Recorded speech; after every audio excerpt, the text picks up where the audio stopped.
Welcome back to our video module on statics. We've been having a good time with centroids, figuring out cool ways to use them, and I don't want to stop yet. So what I'd like to do is introduce to you a problem. Let's imagine that we have a beam. And the tricky thing about our beam is that, and you'll recognize whatever these symbols, there's our symbol for roller, there's our standard support, and instead of having point loads, what we're going to do is we're going to distribute the load, and we're going to do a distributed load something like this. Whoops. The distributed load is going to gradually increase and then gradually decrease. So if you wanted to know what the load was, it would gradually be increasing to this point and then gradually be decreasing here. Now our tricky thing that we need to figure out is, all right, let's say we can find out how much load is here. Well, what's the reaction? What's happening? How do we do that? And I'd like to introduce a basic idea, and then I'd like to walk us through an example. So the basic idea is this. Let's imagine that we're going to take a small amount. We're going to figure out the torque, right? And we know that the sum of the torques is going to be 0. But we want to take whatever the torque is in this really small amount. So we know that the distance here is x. And we're going to take it by the small amount of the of the weight, x times the d weight. And then we're going to integrate that all the way across, and that is going to tell us the sum of all these forces, well, the sum of all the torques generated by this.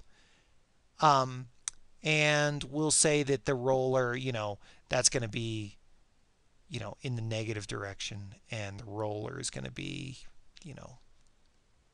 force B times xb, whatever this distance is. So this looks familiar to me. This thing right here, this concept of what I'm doing, it looks really familiar to me. Now I have a choice. I could go ahead and integrate, but I'm looking at this. And this right here, that is the center of gravity times the area. Well, in this case, what does area mean? What does this area mean? Well, that area means the total amount of force that's applied. So that's the center of mass times the force total. To be clear, that means that, well, let's just do superimpose that here. That means that we can add all this together, or we could just find the centroid and apply it. Now here's one area where I'm going to do two. I'm going to do both of those things. Look, I see a triangle. I know where the centroid is of a triangle. I know it's 2/3 of the way back, 1/3 of the way up. So it's the force, total force here, applied at this distance, and then we're going to use our composites. I also know that this force applied is the total force here applied at this distance, 1/3 of the way up. In other words, what we figured out is that that complicated distributed load, by using centroids on the shapes, is going to be the same as a simple point load, or in this case 2-point loads, if it makes it easy to do.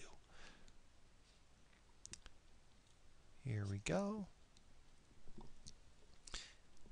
This gives us great headway on distributed loads on beams. Now let's throw some numbers at this. All right, here we have a problem. We have our beam. We have our two supports. We'll call them A and B. We'll call this point C and this point D just for reference. Sorry, let's move that D so it's a little bit easier to see. D is up here. D is this end. And we're going to sum the torques about the A, about the point A. We know they're going to be 0. And we know that in the positive direction, let's do force of B. Do the force of B times the distance. And the distance is, in this case, I made it 10 feet. Fair enough. Now, we could integrate all of this. Or, for simplicity, we could simplify. We know the centroid of this, the centroid of the distributed load from A to C is right here. And that distance is 8. 2 times 8, 2/3 of 8, basically, minus 2/3. The minus is because we're bending it in the negative direction. 2/3 times 8. There's a centroid. And now what's the area? Well, the area is easy. Look at this. It's 100 pounds. You take the base times the height divided by 2, right? So 100 pounds times 8 feet, that's 800 divided by 2.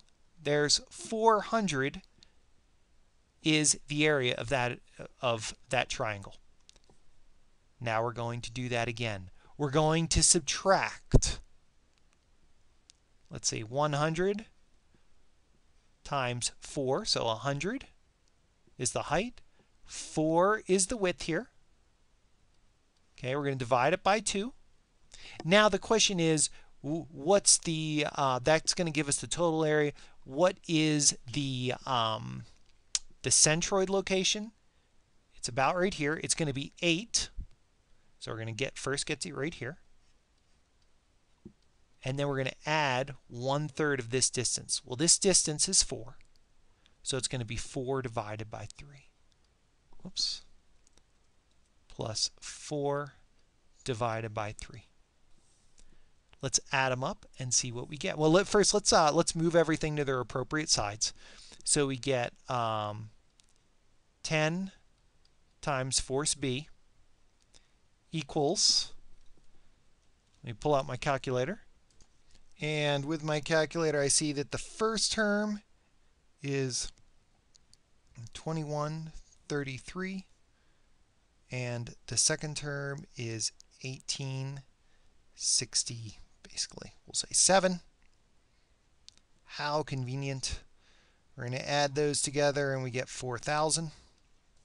Divide by 10, and we get force B equals here. Let's keep this 10. Force B, 10 times force B. Force B is 400 pounds. So yes, we could have integrated and done all the work, or we can just substitute these in as point sources. Great way to use centroids. It's perfect for distributed loads on beams.